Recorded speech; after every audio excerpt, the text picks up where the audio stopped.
இது Deepak Ravichandran share market சக்ஸஸ்ல இருந்து August 12th அன்னைக்கு நான் இந்த ஸ்டாக் வந்து சொல்லியிருந்தேன், நம்ம சேனல்ல பேசியிருந்தோம். ஸோ இது வந்து இங்கேருந்து பவுன்ஸ் பேக் ஆகும்னு சொல்லியிருந்தேன். அதே மாதிரி வந்து பார்த்தீங்கன்னா 20% மேலே போயிருக்கு. ஸோ ஷேர் மார்க்கெட்டில் வந்து பார்த்தீங்கன்னா மொத்தமாக 7000 ஸ்டாக் இருக்கு. அதில் நம்ம கொடுக்குற ஒரு ஸ்டாக் வந்து பவுன்ஸ் பேக் ஆகும்போது அதே மாதிரி ஸோ ப்ரெடிக்ஷன் கரெக்டாக இருக்கும்போது இட்ஸ் ஃபீல்ஸ் குட். ஓகேங்களா, ரொம்பவே சந்தோஷமாக இருக்கு. So that the thing. இன்னைக்கும் அதே மாதிரி ஒரு நல்ல பவுன்ஸ் பேக் ஆகிற ஸ்டாக்காக வந்து எடுத்திருக்கோம். ஸோ அது என்னன்னு சொல்லிட்டு பார்ப்போம். Yeah, Apollo micro system. So already வந்து பார்த்தீங்கன்னா நான் மே 25th அன்னைக்கு நான் கொடுத்துருக்கேன். ஓகேங்களா, ஸோ எல்லாமே நம்ம சேனல் ரிப்பீட்டடாக பார்க்குறவங்களுக்கு தெரியும், ரிசல்ட் பேஸில் தான் நான் வந்து ஸ்டாக்ஸ் வந்து கொடுக்குறது. ஸோ அப்போ நான் கொடுக்கும்போது இது வந்து பார்த்தீங்கன்னா 42% வரைக்குமே பவுன்ஸ் பேக் ஆகிருக்கு. இதோட வீடியோஸ் எல்லாமே வந்து நம்ம யூடியூப் சேனல்லே இருக்குது. நீங்கள் இந்த டேட்டில் போயிட்டு கிராஸ் செக் பண்ணி பார்த்தாலும் உங்களுக்கு வந்து தெரியும்.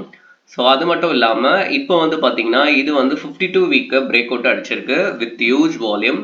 ஸோ எனக்கு தெரிஞ்சு இந்த ஸ்டாக் மேலும் 240 மேலே போகிறதுக்கான, ஐ மீன் 250 அந்த ரேஞ்சுக்கு போகிறதுக்கான எல்லா சான்ஸுமே இருக்குது. ஃபர்ஸ்ட் ஆஃப் ஆல் ஏன் அப்படின்னா ஃபண்டமெண்டலி இந்த கோட்ரும் வந்து அவங்க பார்த்தீங்கன்னா ரிசல்ட்ஸ் நல்லாவே கொடுத்துருக்காங்க. ஸோ அந்த ரீசனும்.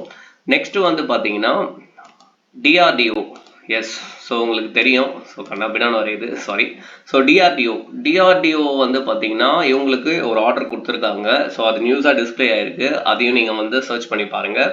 ஸோ எவ்வளோ ஆர்டர்னா 25 crores வந்து ஆர்டர் கொடுத்துருக்காங்க. ஓகேங்களா, ஸோ அந்த ரீசனால தான் இது வந்து ஃப்ரைடே வந்து பார்த்தீங்கன்னா 52 வீக்கை பிரேக் அவுட் அடிச்சுது. ஸோ நாளைக்கு கண்டிப்பாக இந்த அளவுக்கு மூமெண்டம் எடுக்கும். ஸோ என்னை பொறுத்த வரைக்கும் ஒரு கரெக்ஷன் வந்ததுக்கப்புறம் வாங்குறது இஸ் அ பெட்டர் ஐடியா. இவங்களோட ஓவரால் கேபிட்டல் 7000 crores, பட் இருந்தாலும் 25 crores கம்மி தான். பட் இருந்தாலுமே மார்க்கெட்டில் இன்வெஸ்டர்ஸ் அதுக்காக நல்லாவே இன்வெஸ்ட் பண்ணி ரியாக்ட் பண்ணியிருக்காங்க. ஸோ அந்த ரீசனால இந்த ஸ்டாக்கை வந்து நம்ம இன்னைக்கு பார்க்குறோம். ஸோ இந்த மாதிரி ஷேர் ரிலேட்டட் நியூஸ் தெரியணும்னு நினச்சிங்கன்னா நம்ம ஷேர் மார்க்கெட் சேனலை சப்ஸ்கிரைப் பண்ணி வச்சுக்கோங்க. So first of all whatever stock invest உங்களோட நாலேஜ் வச்சு இன்வெஸ்ட் பண்ணுங்க. ஏன்னா we are not a SEBI register advisor first of all. So ஒரு சின்ன நாலேஜ் பர்பஸ்க்காக தான் நாங்கள் இதெல்லாம் ஷேர் பண்ணுறோம். ஓகேயா, ஸோ நான் சொல்கிறேன்னு நீங்கள் வாங்கணும்னு எந்த அவசியமே கிடையாது. தேங்க்யூ. உங்கள் ஃப்ரெண்ட்ஸுக்கு இந்த வீடியோ பிடிச்சிருந்தா ஷேர் பண்ணி விடுங்க. நன்றி.